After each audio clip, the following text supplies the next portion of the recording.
Hola, soy Amanda Cano, madre de Nicolás, un joven de 15 años con autismo que ha transformado mi vida. Mi hobby es conversar, me encanta escuchar y contar historias. Y yo soy María Elena San Pedro, psicóloga, especialista en niños. Trabajo hace 40 años con personas del espectro del autismo y sus familias. El objetivo de este podcast es mitigar el sentimiento de soledad y confusión que atravesamos tantas familias con un hijo con TEA, compartiendo nuestras experiencias y reflexiones. No pretendemos ofrecer apoyos profesionales o terapéuticos, pero esperamos que nuestras tertulias sirvan como motivación o soporte para muchos padres. Nos encanta que puedan escucharnos. Bienvenidos. En episodios anteriores hablamos ya sobre cómo abordar, cómo manejar, cómo intervenir ante algunas pataletas o conductas problemáticas en las personas con autismo. Bueno, no me acuerdo de todos los episodios, pero creo recordar que en el episodio 21 hablamos de las distintas posibles funciones que podían tener algunas conductas problemáticas. En alguno de los episodios también, en el 27, hablamos de cómo afrontar pataletas que ocurrían por frustración. Y bueno, seguramente en algún episodio más. Hoy vamos a hablar de las pataletas que ocurren o las conductas problemáticas cuando la función es buscar atención. ¿Tienes alguna experiencia para contarnos de eso?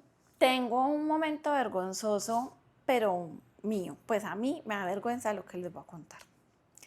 Y es que Nicolás ahora, pues hoy en día, la rutina de lunes a jueves es que asiste a la Fundación Integrar.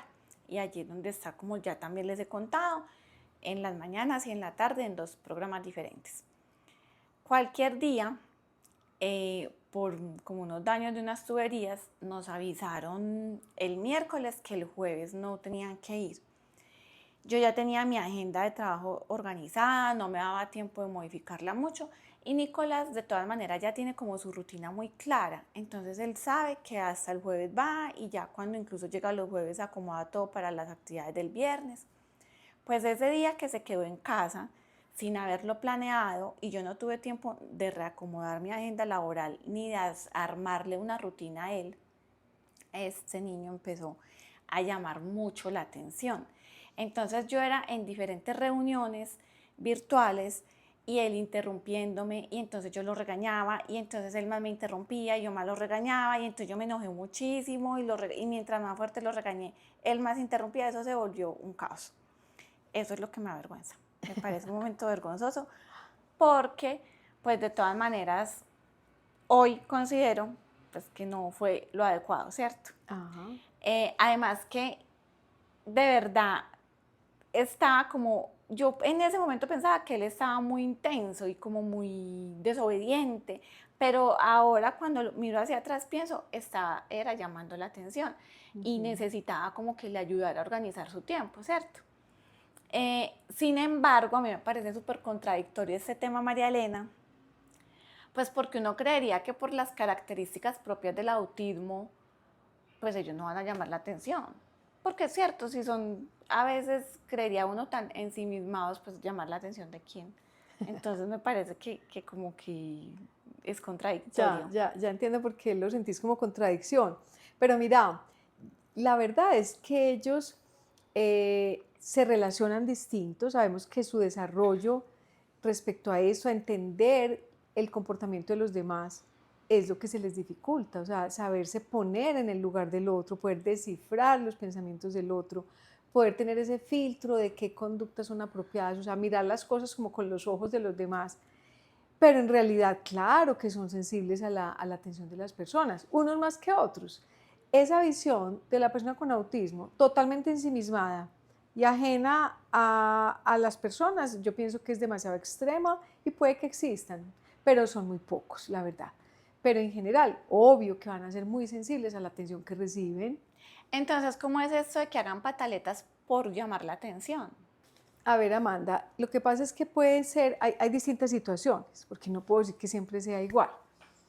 Hay momentos donde un niño puede presentar alguna respuesta o alguna reacción, por ejemplo, la que te pasó a ti, ¿cierto? Y que el adulto lo regañe. Entonces puede ser que el niño llore o que el niño, hoy me estaba contando inclusive un padre de familia que su hijo le pegaba al carro. Entonces, claro, ¿qué hace el adulto? Regañar, ¿sí? Regañar o hacerle mala cara, decirle que eso no está bien, ¿sí? Y entonces, él lo que hace es, con esa atención que el adulto le da, que ojo, la atención probablemente es regaños, no siempre es, ay, mi amorcito, ¿qué quieres? No necesariamente es atención en ese sentido, sino que el solo hecho de que el adulto como que se fije demasiado en ese comportamiento y le haga mucha mención de lo que él está haciendo en ese momento, que es lo que llamamos atención negativa, eso se llama atención negativa, eso hace que el niño cada vez más demande esa atención del adulto a través de ese comportamiento inadecuado. Es como que lo que dicen a veces los adultos, como que se luce, Ajá. o que se la monta a alguien y se la monta, es que esa persona le da mucha atención, o como decimos muy coloquialmente, muy en paisa, le paran demasiadas bolas, ¿sí? a ese comportamiento, entonces él lo sigue haciendo más veces con esa persona que le reacciona más. Pero específicamente, ¿qué es atención negativa? Mira, atención negativa, yo creo que ese nombre no existe en los manuales de psicología. Yo no lo he visto literalmente pues como en un libro, pero es un término que utilizamos mucho todas las personas que trabajamos como con este enfoque de conductual y de apoyo conductual positivo. Y atención negativa es cuando justamente damos atención, pero por una conducta inadecuada. Que sería lo que me pasó a mí ese día que les contaba inicialmente con Nicolás, porque él empezó a interrumpirme, yo lo regañaba, me interrumpía más, yo lo regañaba más fuerte, entonces el estarlo regañando más fuerte cada vez que me interrumpía, lo único que logré con eso fue que me interrumpiera mucho más y que la conducta empeorara. Claro. Que en este caso no fue pataleta, porque hoy en día Nicolás no hace pataletas, es más, yo creo que pataletas por llamar la atención nunca ha hecho, pero sí presenta ese tipo de conductas como el interrumpir. Sí, es más, yo creo que deberíamos entonces más bien hablar de comportamientos inadecuados que se fortalecen, o lo que hablamos pues en psicología, se refuerzan por esa atención que se recibe. Yo creo que tienes toda la razón, no siempre será pataleta, es conductas inadecuadas que se pueden reforzar, y lo que te pasó ese día, tal cual, o sea, en tu cabeza, ¿cuál era la intención? Con el regaño, parar esa conducta. Eso era lo que necesitaba, que me dejara interrumpir. Claro, y digamos que detrás del regaño, que es muy espontáneo, hay una falsa ilusión de que él entienda que no lo debe seguir haciendo. Pero ¿cómo funciona? Para él es como un chiste, y la prueba de él es que cada vez lo hacía más y te miraba más de cerca. Yo lo he visto, cuando pasan cosas de esas, como que él se acerca y él le parece gracioso. Ay, sí, entonces hay uno que hace, ¿cuál es la solución? No decir nada. Pues mira, yo pienso que en general cuando pasan esas cosas debemos tener primero una dosis de autocontrol inmensa, Amanda. Yo sé que eso no es nada fácil, pero cuando uno ya tiene la convicción de que lo que él está buscando es atención, entonces la idea sí sería evitar pues como hacer ese señalamiento directo, hacer lo que nosotros llamamos la cara de póker, que es esa cara pues de los jugadores de naipes que no dejan ver en su cara ninguna emoción de que están preocupados por su juego, Ajá. de que me salió un buen juego, Sí, nada, sí. sino que su cara es absolutamente neutral. Es lo ideal, o sea, no sobre reaccionar. Y yo creo que es muy difícil, pero es casi que lo que hay que hacer. Yo sé que es opuesto casi que a la tendencia natural de todos, de no decirle, ay, ve, deja de fregar, o ve, no hagas eso, o ve, no me hables así, o ve, no me interrumpas. Es como tan espontáneo que lo hagamos. Yo sé que eso es muy espontáneo, pero eso muchas veces lo que hace es reforzar. Entonces, lo ideal sería poder, o bien, tratar de actuar como si eso no se estuviera presentando, ¿sí? Y en lo posible, como desviar la atención hacia otra cosa, ¿sí? Lo que llamamos también como redirigir.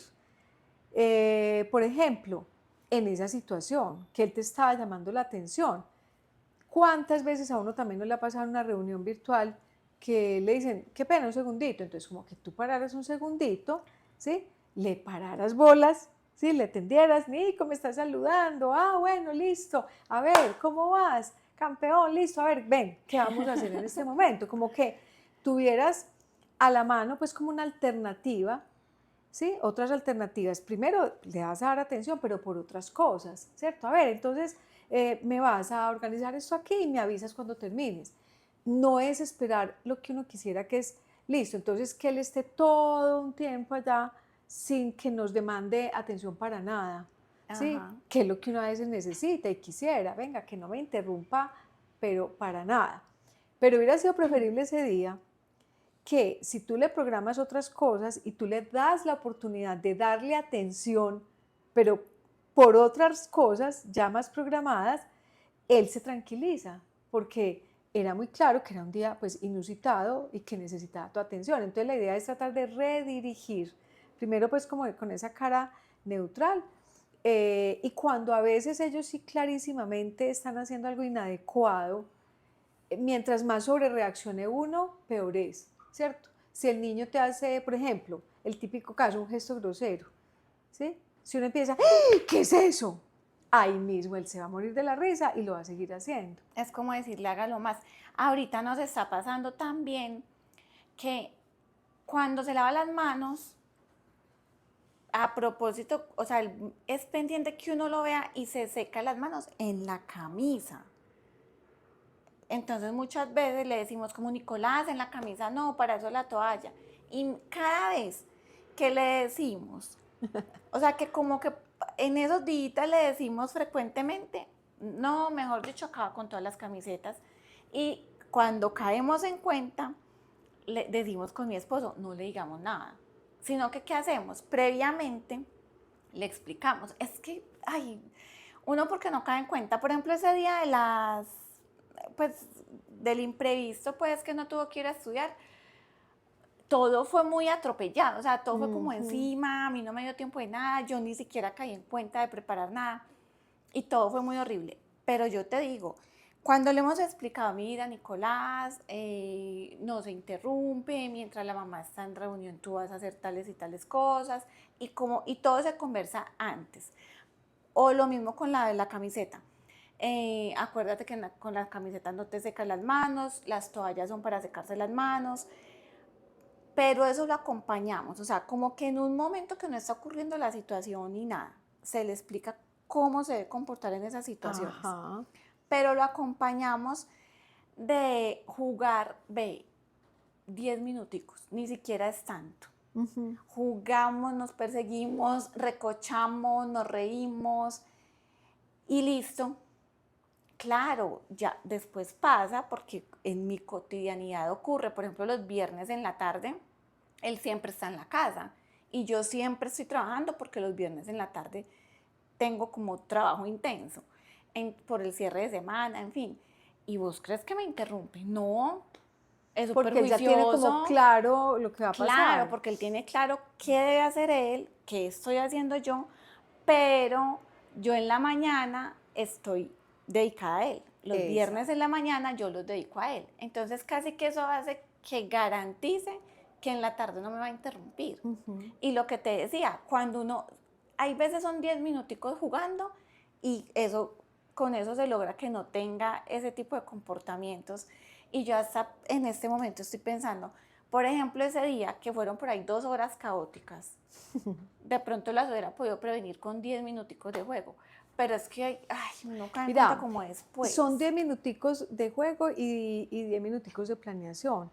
Lo que hemos dicho es que son demasiadas cosas y claro, ese día digamos que la embarraste, pagaste caro con tu estrés y con tu posterior vergüenza el no haberlo hecho, pero estoy segura que si no solamente en estos días, sino en los próximos años, te vuelven a avisar, mírame, a última hora se canceló la actividad y va a tenerse que quedar todo el día en la casa y no habías planeado nada, estoy segura que no se te va a olvidar ese día que viviste.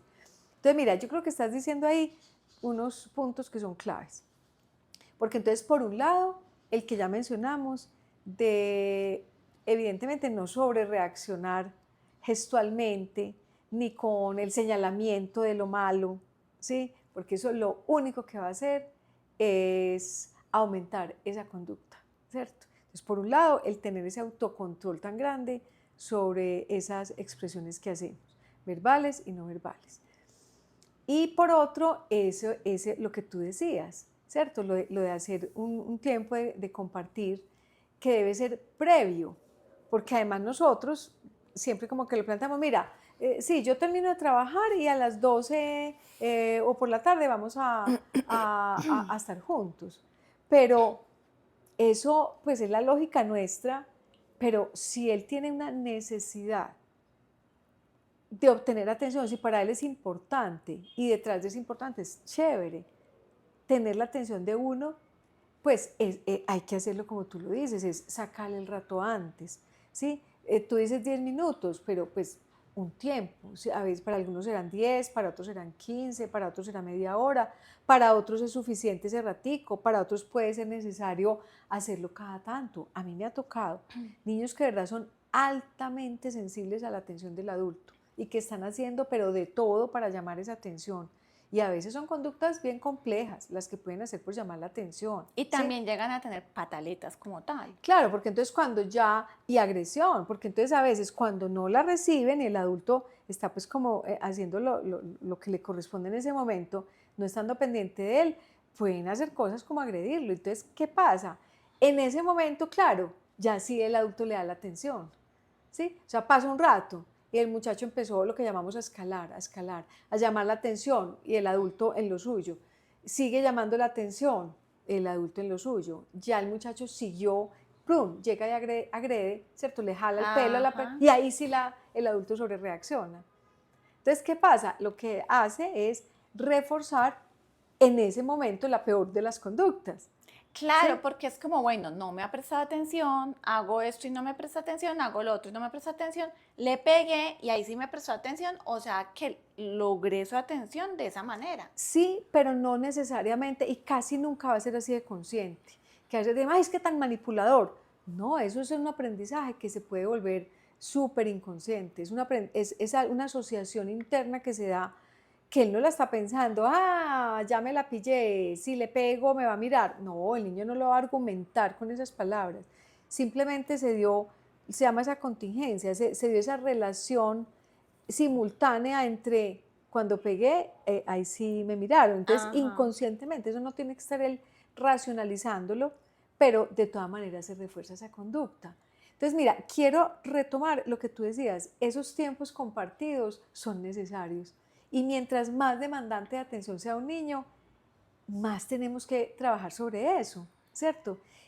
Y mira que los tiempos de ahora de tantos papás, a mí me da de verdad mucho pesar, de parte y parte, de los papás y del niño.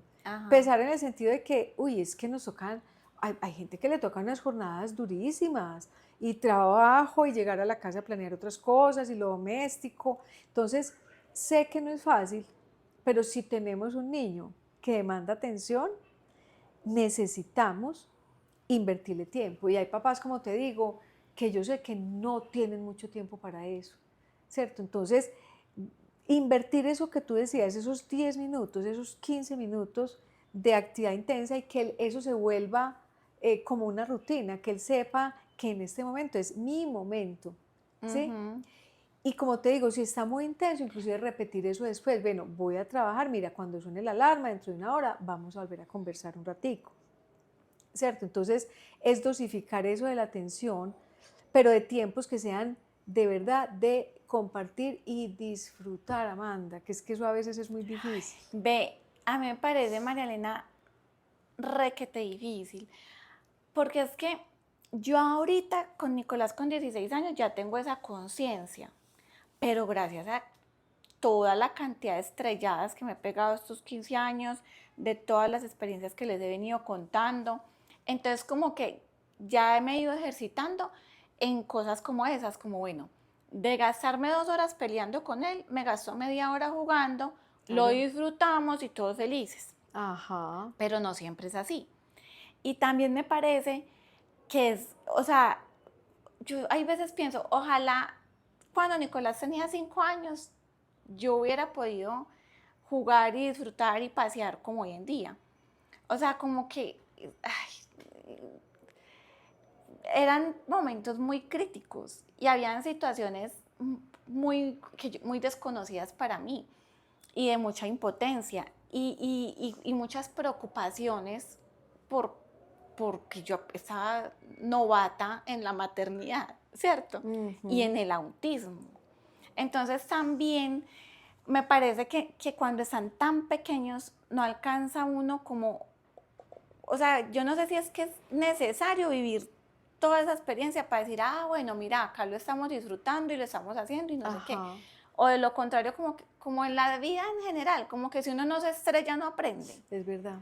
Sí, eso es muy duro, Amanda, o sea, es que no es nada fácil y con ellos a veces es más difícil, aunque yo creo, insisto, eso no es exclusivo del autismo, esto que estamos hablando no es exclusivo de niños con autismo. Yo me acuerdo una muy amiguita mía en la guardería donde estaba Nicolás en el jardín infantil, ellos tenían 4 añitos en esa época y me dice, el otro niño no tenía autismo, no tenía nada, pues ninguna dificultad del neurodesarrollo, y me dice, no querida, yo no sé qué voy a hacer con fulanito, que es que se me encaraman los cajones, que se iba a la cocina, un niño de 4 años, a escalar los cajones hasta lo más arriba y que se encaramaba y que ella pegaba unos gritos, fulano, bájate, no sé Claro. qué. Y el niño, y ahora que estás hablando de esto de la atención, claro, ese niño estaba pidiendo atención y no era por el autismo. Claro. Entonces, mira, sí, yo creo que es muy duro, pero hay que hacer ese reconocimiento, ¿cierto? De hasta dónde esas conductas las podemos estar reforzando con la atención, cuál es ese tiempo que estamos compartiendo. Y aquí estaba pensando en algo. Yo decía, las jornadas de trabajo tan duras, ¿sí? Y tantos roles que nos toca asumir, pero también te digo, y lo he visto mucho, de los papás que lo que quieren es estar pegados de su celular, o sea, no necesariamente es que estén ocupados o que quieren estar pegados de su serie. Ahora yo te digo, tienen derecho. Y por eso decimos, es que es una etapa, cuando los niños sobre todo están pequeños, es una etapa muy compleja, pero sí hay que tener esa conciencia de que ellos nos necesitan y que debemos tener algunos espacios pues de disfrutar. Yo creo que si logramos ese equilibrio va a ser pues mucho más fácil y más llevadero. Pero sabes algo que caigo en cuenta ya para ir cerrando, pero me acordé. Ahorita hace 15 días estaba hablando con una amiga y me dice, ay, mira, fulanita ya le dio y fulanita es su hija de 19 años, o sea, tampoco solo en niños, o sea, es su hija autista de 19 años y me dice, le está dando porque cosas que ya sabía hacer y dominaba súper bien las está preguntando.